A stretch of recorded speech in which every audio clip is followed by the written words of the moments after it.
Paper tuning your bow is absolutely critical for long range accuracy and getting field point accuracy out of your broadheads. So guys, don't skip this step. The good news is most of your pro shops will actually have this already set up there. So if you live close by, you'll be able to go there and do what I'm about to explain to you guys. So if you don't have a pro shop nearby, or if you just want to be able to have this system at home, I'm going to show you guys how to create your very own paper tuning rack out of PVC pipe and a little bit of glue, all under 40 bucks. All right guys, when you're building this, there is a lot of customization that you can do. You know, I'm taller, I'm 6'3", so I want to build mine to be taller. You don't have to build yours as tall as I did, but I just want to run through with everything that you're going to need in order to build this. Now, what I used was 1.25" PVC pipe. Now you don't have to use 1.25". I like to use 1.25" because of the stability reasons. You don't want this thing blown over in the wind. You don't want this thing falling over. So 1.25" was perfect for that. And I used exactly 24 feet worth of 1.25" PVC pipe. And you guys are likely to make mistakes. So if I were you, I would get probably 30, 35 feet worth of PVC pipe, just to make sure if you made a mistake, you don't have to run all the way back for an extra 2 cents worth of pipe. Now you also need 1/2" PVC pipe, roughly about 22 inches in length. Now this is going to be where the paper will actually slide across and then pull down. So you're going to need this small enough to fit inside the parchment paper or freezer paper, whatever you're using, and 1/2" actually fits perfectly, as you can see there. So don't get 3/4 inch, it will not fit in here, so make sure you use 1/2". Now next, you obviously are going to need all these fittings. Now you're going to need 4 T-fittings. So you can see here, again, this is all 1.25" here. You're gonna need 4 1.25" elbows. You're also gonna need 2 1.25" couplings. Now this is just a connector from 1.25" to 3/4 inch right there. So the reason I did that is that way these 2 1/2" elbows would actually fit down in here. Now I had to drill mine out to be able to get the actual elbow to fit in there snug, and you're going to see why that's important later. But again, these, I already put these together. These do not come like this, so you'll need to go to your local hardware and you'll find these in the exact same place that you're going to find these couplings. Yeah, and then obviously you're going to need 2 of these 1/2" elbows here. As for glue, I did get primer and some cement. Is it necessary? Maybe, maybe not. You don't necessarily have to do it. I'm not going to build it with the glue for you guys, just for sake of time. And as you can also see, I've already cut all of this because I'm sure it would get pretty boring for you if you saw me cut all of it. However, first step, obviously cut your lengths. Now what lengths should you cut? All of that, let's get started. Step 1, let's build our base. All right, I used 22 inches on each side here.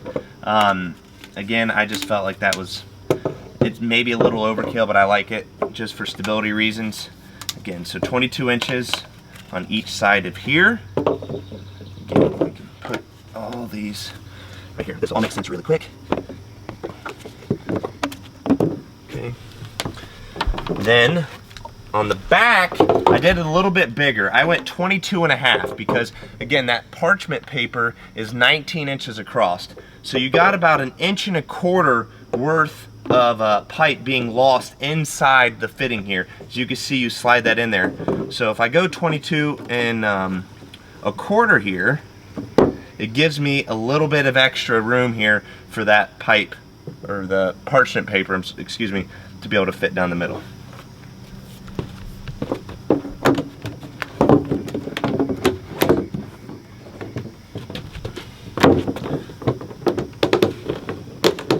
All right, next up, we got ourselves the actual pipe that's going up. Just put that in here.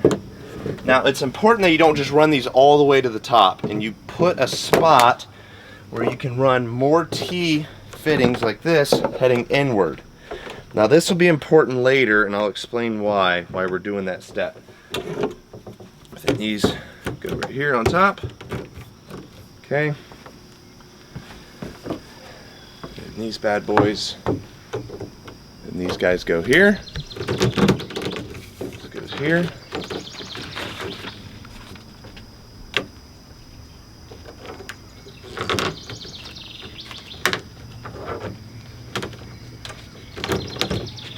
There we There you go. Okay, so now, if we were just to pull this down, this paper would just flow in the wind, which if you're trying to shoot your bow through that, that's not gonna work.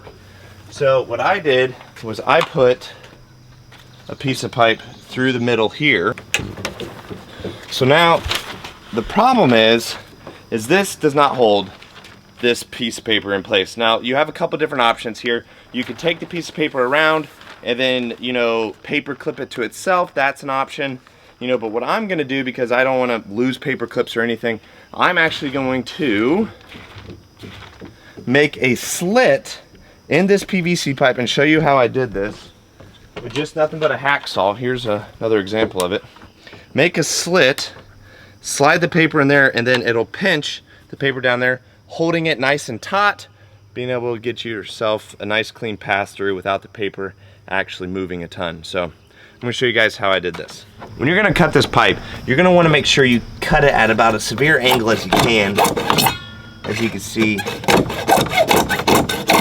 like this. Now what you're gonna wanna do is not go very far through the pipe, because you're gonna wanna keep this, the tension whenever you pull this out to slide the paper in there pretty thick.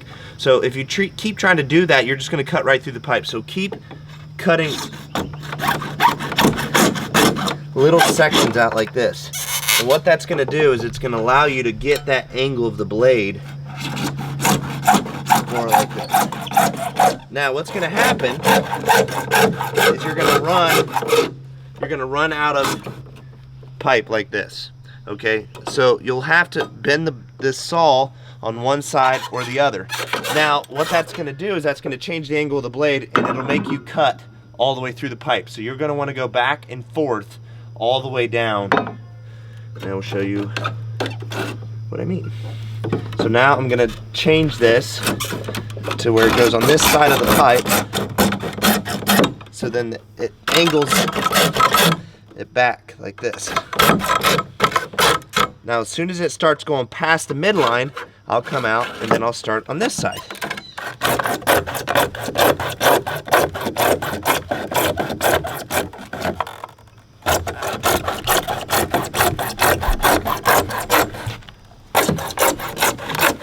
All right, as you can see, that'll help hold that paper in there. Okay, so this obviously creates almost like a spring. You see there's tension there. And what that's gonna do, again, hold this paper in place.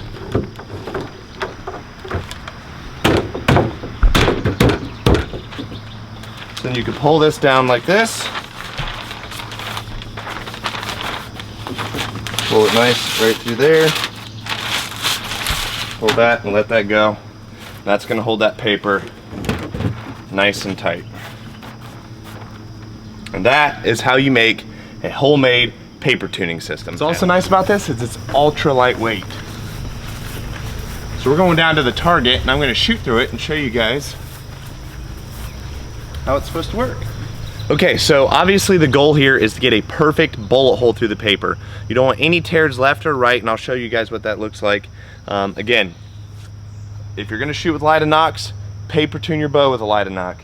You know, any accessories that you're going to have on that arrow, like wraps, whatever the case is, make sure you're tuning your bow with the complete arrow that you're going to be hunting with.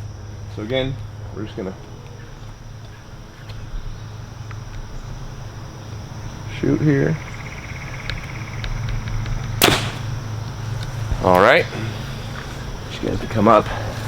That right there is a perfectly tuned bow. As you can see, there's no tears left or right. That is what you're looking for.